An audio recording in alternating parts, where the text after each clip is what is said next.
Assalamualaikum warahmatullahi wabarakatuh. Bismillahirrahmanirrahim. Alhamdulillahi rabbil alamin. Wassalatu wassalamu ala nabiyyina wa habibina wa syafi'ina Muhammad bin Abdullah wa ala alihi wa ashabihi wa man ihtada bihadihi wa istanna bi sunnatihi ila yaumiddin, amma ba'd.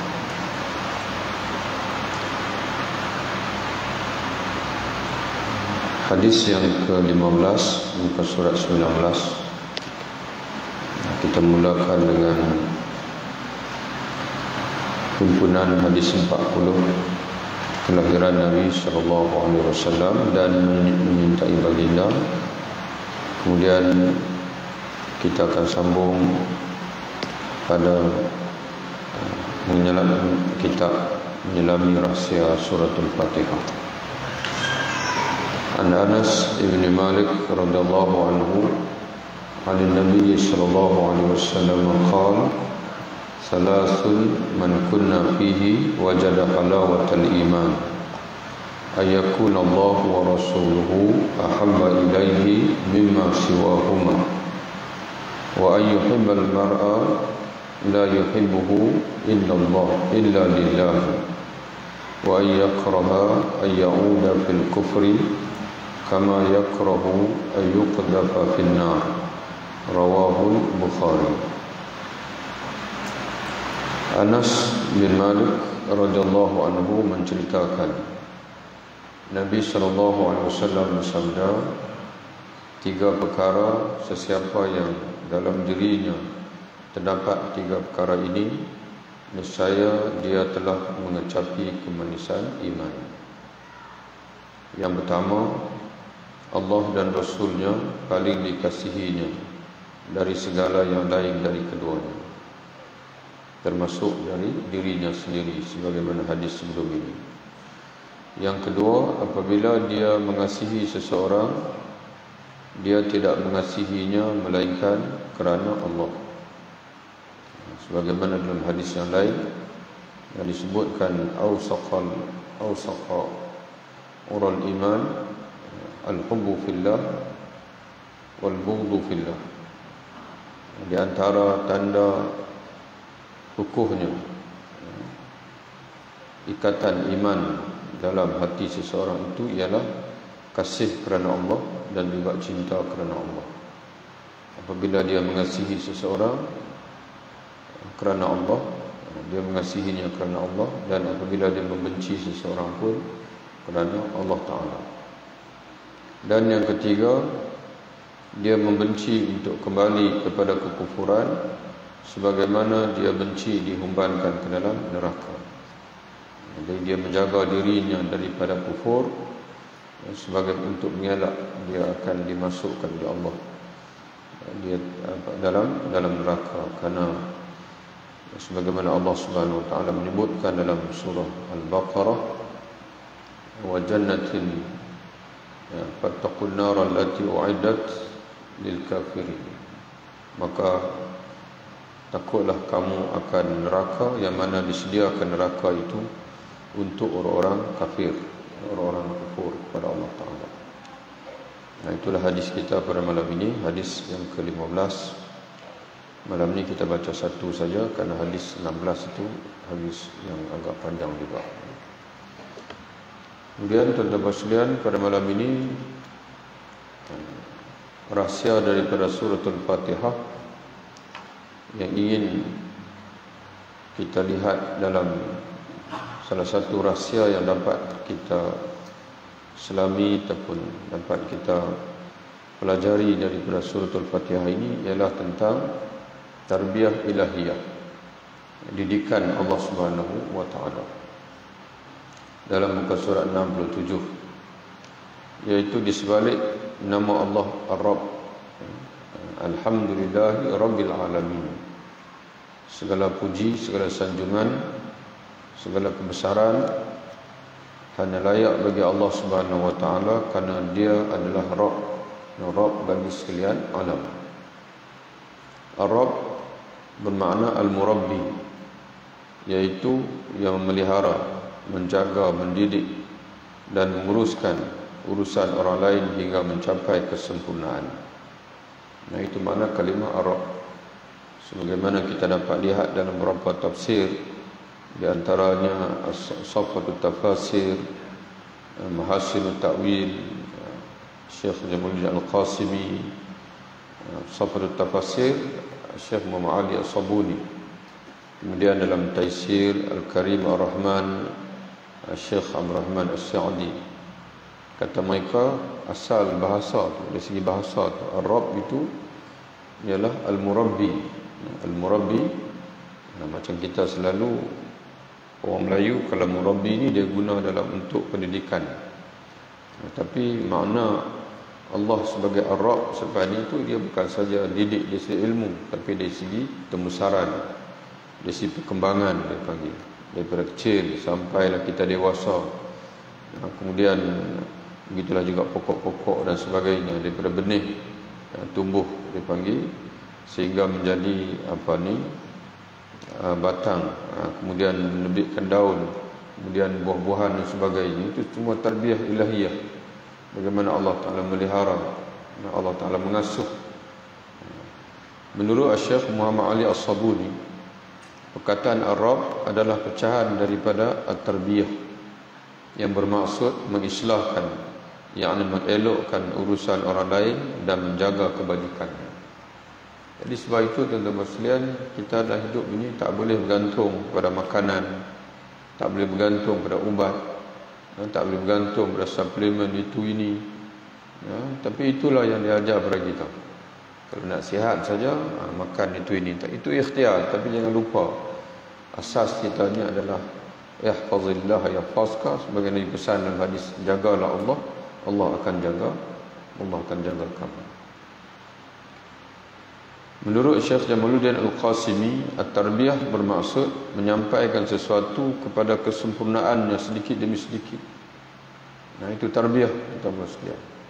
Mana Allah Ta'ala didik kita sedikit demi sedikit. Semua benda. Semua benda ini dia panggil sunnah Allah Ta'ala ini, dia tidak sekaligus. Dia melalui proses sedikit demi sedikit. Nah, itu kalau Allah Ta'ala nak tarbiyah kita. Tapi kalau Allah Ta'ala tak tarbiyah kita, kita tak akan capai kesempurnaan. Itu yang berlaku tuan-tuan sekalian. Orang hari ini dia membina dan juga meruntuhkan pada masa yang sama. Dia membina dan meruntuhkan pada masa yang sama. Ekonomi pun sama, negara pun sama. Banyak kesilapan-kesilapan yang kita lakukan dengan sebab kita mengenepikan tarbiyah ilahiyah. Orang lain bina negara semakin maju, tapi kita bina negara semakin lingkup. Ekonomi pun semakin ramai cerdik pandai, pakar ni, tapi tak pernah maju-maju pun. Baik import orang lain yang merintah, kok boleh maju. Itu semua tuan-tuan sekalian kerana kita rasa kita cerdik, kita lebih cerdik daripada Allah Ta'ala, sehingga tak mahu nak belek langsung Quran kata apa, hadis kata apa. Kalau dari segi ekonomi tuan-tuan sekalian, maka semuanya hanyalah melihat dari segi wang. Kalau duit naik, kalau duit kita mahal, okey, duit jatuh, begitu. Semua tengok dari segi itu. Dia tengok dari segi keluaran dalam negara. Tapi dalam Quran, kalau kita tengok dalam surah Al-A'raf, Allah Ta'ala sebut, "Lau anna ahlal Qur'an amanu wattaqaw la fatahna 'alaihim barakatin minas sama'i wal ardh." Jika sekiranya penduduk satu negara itu, satu negeri itu beriman dan bertakwa kepada Allah, nescaya kami pasti akan bukakan kepada mereka pintu keberkatan daripada langit dan juga bumi. Barakat ni makna apa sekalian? Ziyadatul khair, semakin bertambah kebaikan. Kita usaha itu sederhana, takat kemampuan kita, tapi Allah Ta'ala yang limpahkan kemajuan, kemakmuran dan sebagainya. Tapi oleh sebab kita sombong, kita tak mau tengok Quran, tak mau tengok ekonomi sebagaimana yang Quran sebut. Tak ada pun dalam mana-mana buku ekonomi, tuan-tuan tengoklah. Anak-anak kita mengaji. Anda pernah mengaji, ambil STPM. Dulu ambil ekonomi. Sebelum di Mesir. Habis Pak Isa STPM. Seminggu toih pergi Mesir. Orang duk kata jangan duk ambil, tapi nak ambil juga. Ambil je lah. Lulus tak lulus jangan kira. Jangan tanya keputusan. Tapi ambil STPM. Ambil ekonomi. di kuliah Islam. Ambil ekonomi. Jadi tuan-tuan sekalian, tidak ada iman, tidak ada iman dan takwa itu tidak ada dalam dipanggil sumber ekonomi, sumber kemajuan. Ini sepatutnya tuan-tuan sekalian, bijak pandai kita ni, dan dia kena buat silibus yang baru, yang masukkan dalam sains pun kena masukkan Allah Ta'ala. Setelah mengaji sains itu, biologi sebagai ujung tu, inilah kebesaran Allah sebagaimana Allah Ta'ala nak dalam Quran. Ya, apa ni, Allah Ta'ala sebut tentang fenomena alam dan sebagainya. Kemudian Allah Ta'ala pasti akan sebut semua itu adalah ayatun, tanda-tanda kebesaran Allah bagi orang yang ingin yakin, bagi orang yang ingin beriman dan sebagainya.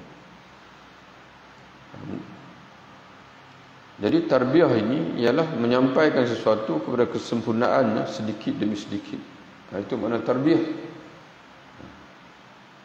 Allah adalah Rabb, yang murabbi bagi alam keseluruhannya, kerana dialah yang mencipta mereka, menyediakan untuk mereka segala kemudahan dan memberi nikmat kepada mereka dengan nikmat-nikmat yang tidak ternilai, di mana tanpa nikmat darinya mustahil mereka dapat hidup dan kekal.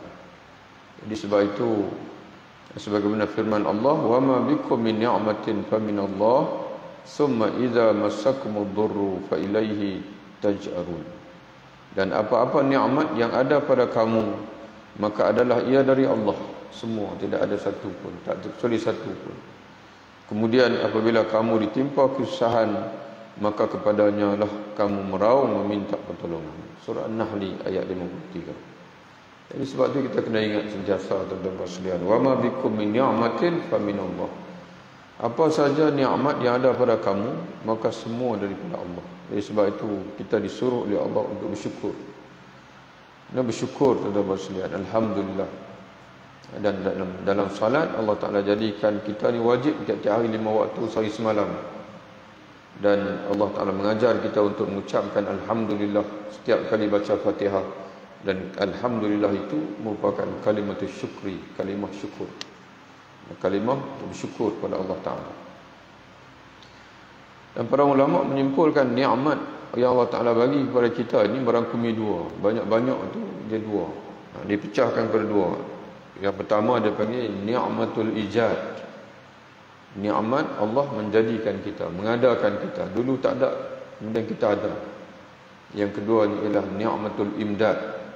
Dan nikmat makna penerusan bagi ada tu.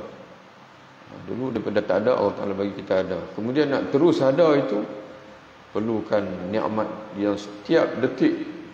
Tuan-tuan bayangkanlah, setiap detik jantung kita ni berdegup, itu nikmat Allah Ta'ala yang berterusan, imdad dia panggil.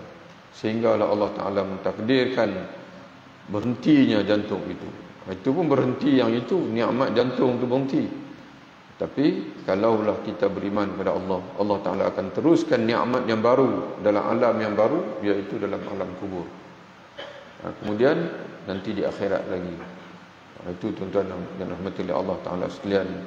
Jadi kerana itu kita orang Islam ini sentiasa kita hidup dengan Allah Subhanahu Wa Ta'ala, dan tak boleh kita lupa Allah Ta'ala sedikit pun, kerana nikmat Allah tidak pernah putus.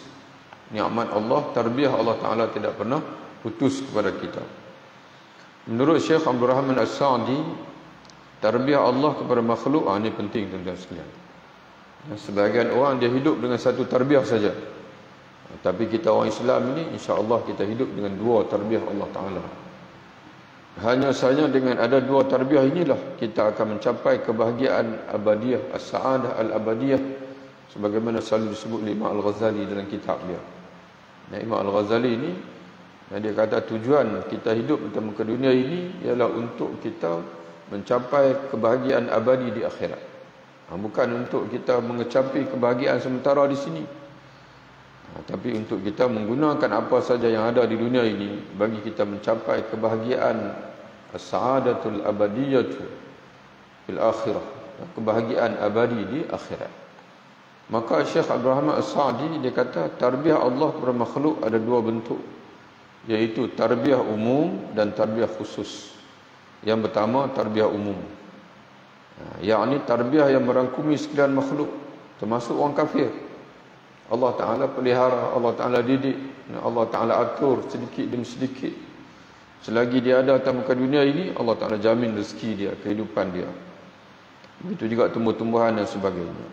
Iaitu dia, yakni Allah menciptakan mereka, memberi rezeki kepada mereka dan menunjuki mereka jalan-jalan untuk mencapai kemaslahatan hidup mereka.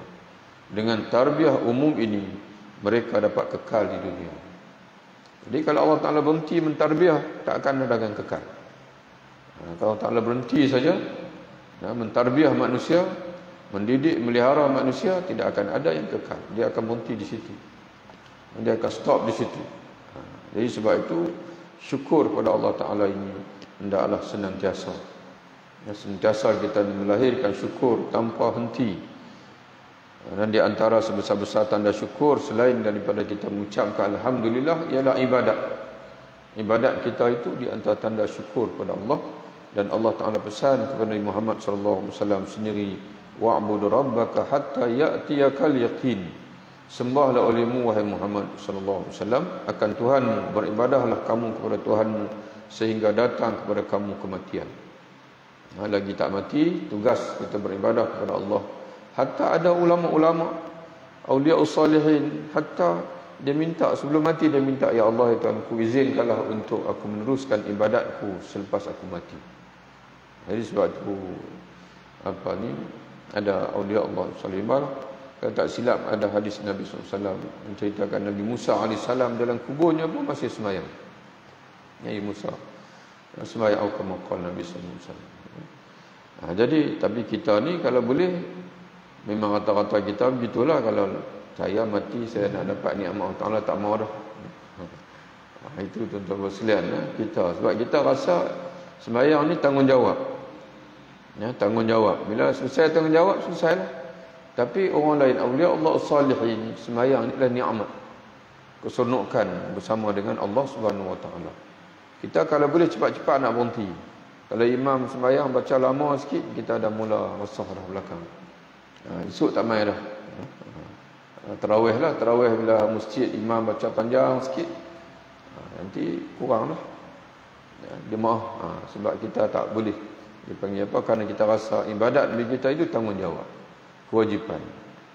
Tapi para anbiya, walaupun mereka sudah tahu mereka akan dikurniakan syurga oleh Allah, tapi mereka masih menggiatkan salat. Bila ditanya kepada Nabi SAW, kenapa ya Rasulullah kamu masih sembahyang sampai bengkak-bengkak kaki? Lalu Nabi SAW menjawab, afala akunu abdan syakura. Tidak sepatutkah aku ini menjadi hamba yang syukur?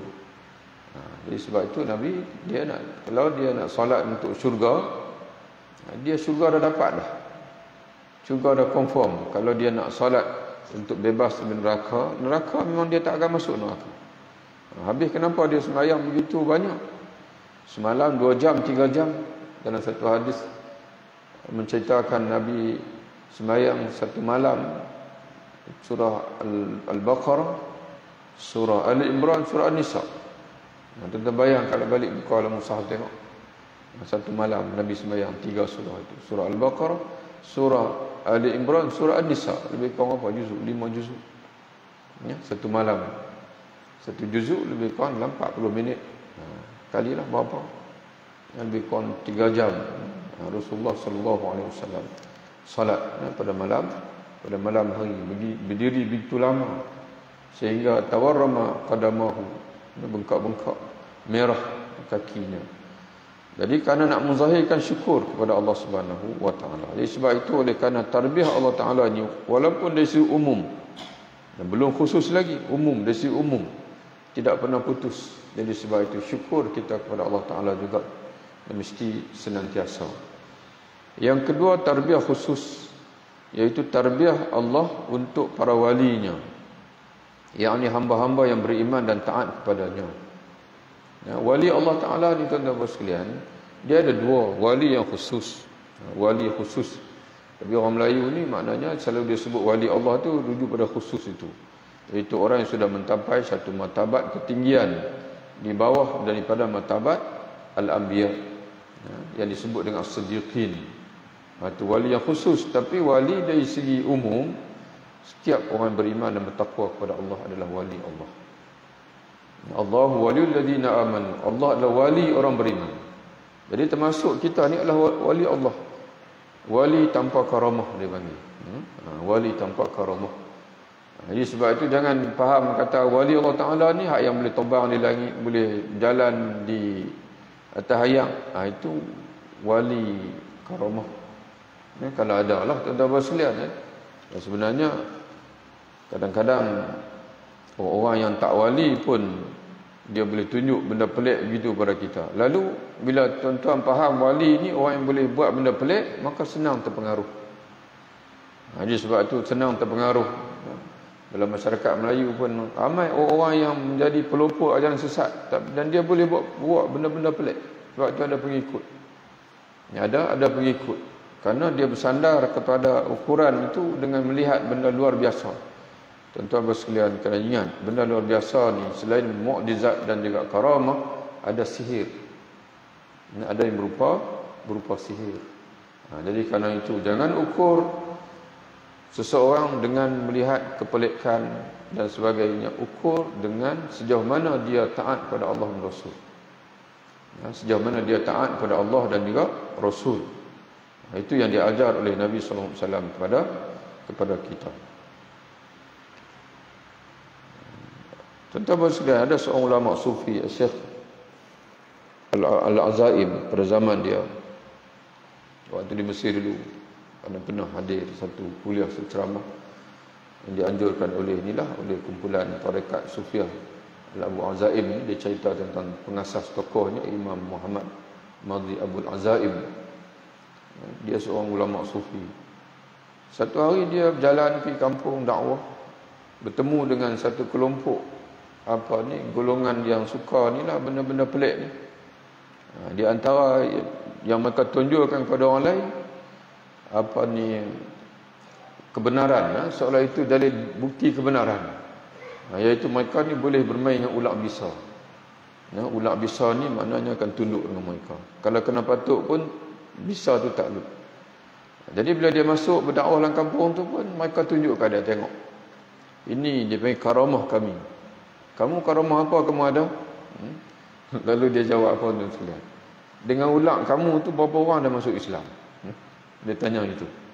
Saya ni dengan dakwah saya ni, dengan ilmu saya sampaikan ini, ribuan orang dah masuk Islam. Ribuan dapat hidayah. Tapi dengan ulat kamu tu berapa orang dah masuk Islam? Berapa orang dapat hidayah? Sengap kawan tu, tak nak kata apa.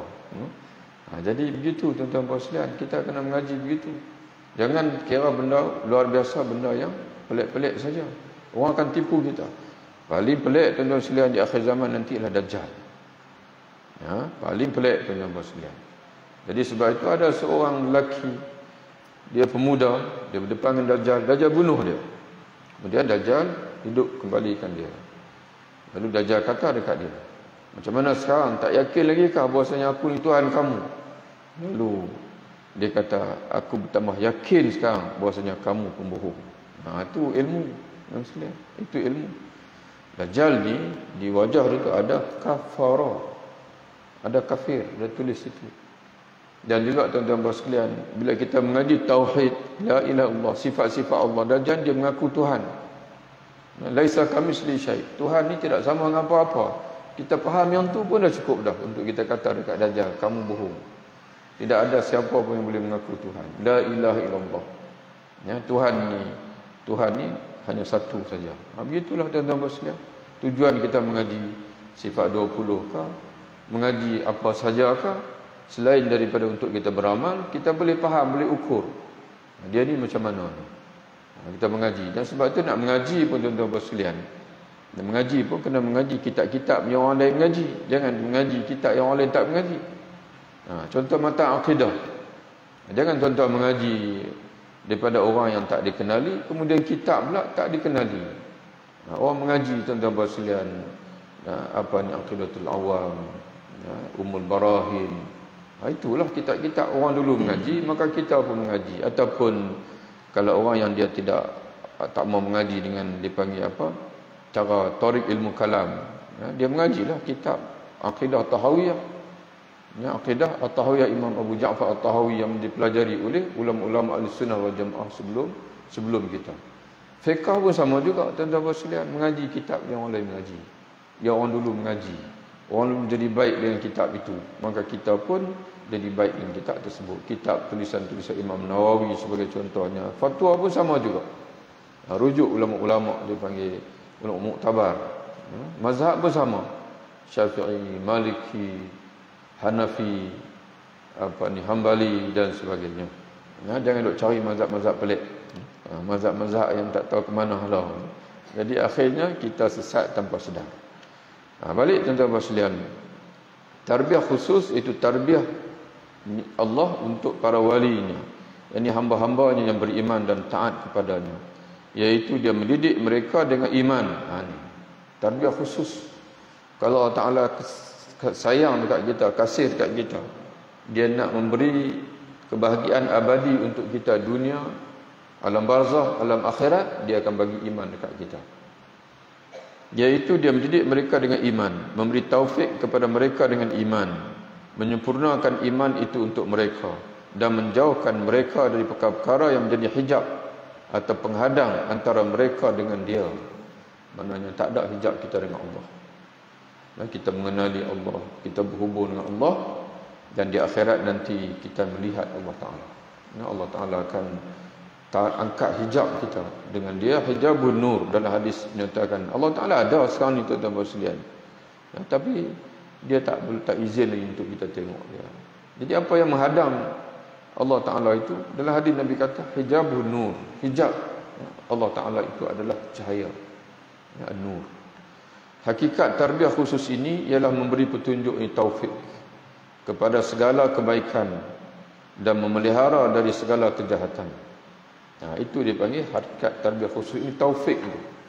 Tuan-tuan sekalian, orang lain boleh cerita apa-apa dekat kita, tapi kalau Allah Ta'ala tidak memberi taufik, tak memberi taufik pada hati kita, taufik ini dia sebahagian hidayah juga, tapi hidayah khusus ini. Yang lain-lain yang tadi itu hidayah umum. Allah Ta'ala beri hidayah kita nak makan apa, sakit nak cari ubat apa, dan depan kita tu ada binatang buas, jangan kamu redah. Itu dengan akal kita, dengan panca indera kita. Kata Syekh Mustafa Al-Khairi Al-Mansuri dalam kitabnya Al-Muqtataf min Uyun Tafasir, tafsir dan sekalian. Dia jarang kita kenali, tapi dia salah seorang ulama dalam kerajaan Osmani dulu. Dan bila ditemui makhtutat, asalnya tulisan tangan, dia mengarang tafsir daripada awal sampai habis. Kemudian ditemui makhtutat ni, manuskrip itu diserahkan kepada Syekh Ma'ali As-Sabuni, seorang ulama tafsir, pengarang Tuhfatul Tafasir dan juga Rawa'iul Bayan. Syekh Ma'ali As-Sabuni dia tahqiq, dia semak satu-satu diterbitkan, ada 4 jilid. Pada khidmat tuan-tuan sekalian, ini di antara kitab yang lengkap dan mudah dibaca oleh orang awam. Cuma dia tak ada terjemahan dalam bahasa Melayu, belum ada lagi. Jadi dia sebut dalam kitab tu, hidayah Allah Ta'ala ni ada 4. Yang pertama hidayah fitrah, yang Allah Ta'ala bagi kat kita ni. Manusia, Allah Ta'ala bagi fitrah, pokoknya kita kenal kita manusia. Penyu, Allah Ta'ala bagi fitrah, dia penyu. Lembu, Allah Ta'ala bagi fitrah, dia lembu. Sebab tu masing-masing dia tak nak jadi. Manusia saja tuan-tuan pasal yang pelik, dia manusia tapi nak jadi yang lain. Sebab tu baru ni tengok apa ni, pesta apa, Halloween apa tu. Dia elok tuan-tuan sekalian. Allah Ta'ala bagi elok, rupa-rupanya dia pakai kostum, dia panggil apa, topeng, nak jadi hantu. Allah pelik semua lah. Tuan-tuan sekalian, manusia saja yang agak luar biasa. Sebab itu manusia ni habis cerdik, dia kembali jadi bodoh. Manusia ni kalau nak terus cerdik, dia tak boleh berhenti dekat akal, dia kena tambah dengan wahyu, barulah dia akan cerdik. Kalau dia tinggal wahyu, akhirnya dia akan jadi patah balik pada asfala safilin, yang rendah daripada segala yang rendah. Jadi sebab itu tuan-tuan sekalian, penyu orang cerita, penyu bukan orang cerita lah, tuan-tuan pun tengok. Penyu ni dia bertelok di pantai. Dia telok, lepas tu dia tinggal lah. Kemudian bila anak penyu ni menetah tuan-tuan bersekalian, dia tak akan pergi ke belah sana jalan ke. Tuan-tuan letaklah sebelah sana rumah ke, orang banglo ke, apa ni, sangkak emas ke apa ke, dia tetap tak akan pergi sebelah sana, dia akan patah balik ke laut. Padahal bukan mak dia ajak dia pun. Mak dia telok tinggal di situ. Dia lahir saja tuan-tuan bersekalian, fitrah dia sebagai penyu tu dia ada. Tempat kamu adalah laut. Dia patah balik ke belakang. Walaupun mak dia tak ajak kita. Kita pun sama juga tuan-tuan bersekalian. Duduk dalam perut ibu, Allah Ta'ala bagi fitrah dekat kita, hidup adalah layak. Yang dalam perut ibu tu layak. Jadi kamu jangan buka mulut. Jangan menyawa ke hidung. Lemah nanti. Kamu segala-galanya Allah Ta'ala dah sambung kamu dengan ibu kamu melalui tali pusat. Tapi tuan-tuan bersekalian, sebaik dia lahir, keluar saja kita tuan-tuan bersekalian, dandan teriak. Dandan Allah Ta'ala ilhamkan, kamu dah masuk ke dunia baru. Tak makan di perut lagi, kamu makan di mulut. Dan Allah Ta'ala mula-mula Allah Ta'ala bagi ilham bernyawa melalui hidung. Cuba tuan-tuan bayangkan dalam perut lagi kita bantah. Tak mahu saya ada hidung, saya nak menyawa ke hidung. Lemah tuan-tuan sekalian, tak ada nak hidup, lemah mati dalam perut. Jadi begitulah Allah Ta'ala fitrah. Yang keduanya ialah hidayah al-hawas, panca indera. Dan boleh mengenali dari mata, telinga, hidung, mulut, lidah. Kemudian rasa. Oh panas, oh jangan hampir panas. Ini ada lubang. Yang kedua. Yang ketiga, hidayah akal, logik, rasional. Akal, 1+1. 1+1 kita tak tanya mata, tak tanya telinga, 1+1 tanya akal. Berapa? 2. Okey. Yang keempat, hidayah wahyu. Ini yang 3 ni semua manusia hidup, termasuk orang barat, orang Jepun, orang Cina dan sebagainya. 3 guna fitrah. Kemudian panca indera, akal, tapi mereka tidak ada satu yang keempat, iaitu wahyu. Maka tidak hidup dengan Quran, tidak hidup dengan hadis, dan tidak hidup dengan tarbiyah ilahiyah yang khusus, maka mereka tidak akan mencapai kebahagiaan abadi di akhirat. Dan mereka hanya akan rezeki mereka di dunia sajalah. Di akhirat nanti selepas mati, untuk mencapai kebahagiaan abadi mesti melengkapkan hidayah. Dan hidayah mendorong manusia untuk menerima kitab Allah, itulah taufik dia panggil. Rasul-rasul pun boleh cerita zakat kita. Tapi yang memberi taufik, memberi petunjuk pada hati manusia itu untuk menerima apa yang disampaikan Rasul itu, ialah taufik daripada Allah Ta'ala. Mungkin kerana rasa inilah kebanyakan doa-doa para Nabi menggunakan lafaz ar-Rabb, di mana permintaan mereka terkandung dalam pengertian rububiyah Allah secara khusus ini, yakni Allah adalah Rabb yang menjaga dan melihara hamba-hamba yang beriman dan taat. Dalam Quran tuan-tuan bersekalian, doa boleh dikatakan dipanggil paling banyaknya menggunakan kalimah Rabbana. Rabbana, Rabbi, Rabbi ighfirli, Rabbana atina fid dunya hasanah wa fil akhirati hasanah wa qina azabannar. Karena kalimah Rabbana itu dia terkandung dalam tarbiyah itu. Kita minta, ya Allah, ya Tuhanku, Engkaulah yang mentadbir kami, yang mendidik kami, yang mengasuh kami, ya Allah, maka kurniakanlah kebaikan untuk kami di dunia, kebaikan di akhirat, dan juga selamatkanlah kami daripada neraka. Rabbi adkhilni. Dan ada di sana doa-doa yang Allah Ta'ala ajar Rasulullah sendiri, menggunakan wahai Tuhanku. Allah Ta'ala suruh, wa qur rabbi zidni ilma. Wahai Muhammad, berdoalah kepada Allah, wahai Tuhanku, tambahkanlah untukku ilmu. Selain daripada itu lagi, doa khusus untuk Nabi Muhammad juga. Tapi kita kena baca juga sebab kita umat dia. Rabbi adkhilni, wahai Tuhanku, adkhilni, masukkanlah daku. Mudkhala sidqin, pintu masuk yang benar. Kata ulama, masuk dalam kubur. Ya Allah, matikanlah aku dengan mati yang benar, iaitu mati dengan la ilaha illallah. Makna masuk, engkau pindahkanlah aku daripada dunia ini, masuki ke alam kubur dengan kalimah yang benar, dengan pintu yang benar, iaitu la ilaha illallah. Wa akhrijni mukhraj sidqin, dan keluarkanlah aku, bangkitkanlah aku daripada kubur nanti dengan keluar yang benar juga, dengan la ilaha illallah juga. Waj'alni min ladunka sultanan nasira, dan jadikanlah untukku dari sisimu sultan. Sultan ni dua makna, kekuasaan yang membantuku, dan juga satu makna lagi sultanan ini hujjatan, hujjah yang membantuku untuk berdepan dengan syaitan, dengan nafsuku sendiri, dan juga dengan segala orang yang nak menyesatkan aku. Dan biarlah mereka datang berhujah, ya Allah bantukanlah aku untuk aku menepis hujah-hujah mereka, sekurang-kurangnya untuk diriku sendiri. Itu tuan-tuan dalam surah apa? Surah Isra. Elok tuan-tuan baca juga, insya-Allah.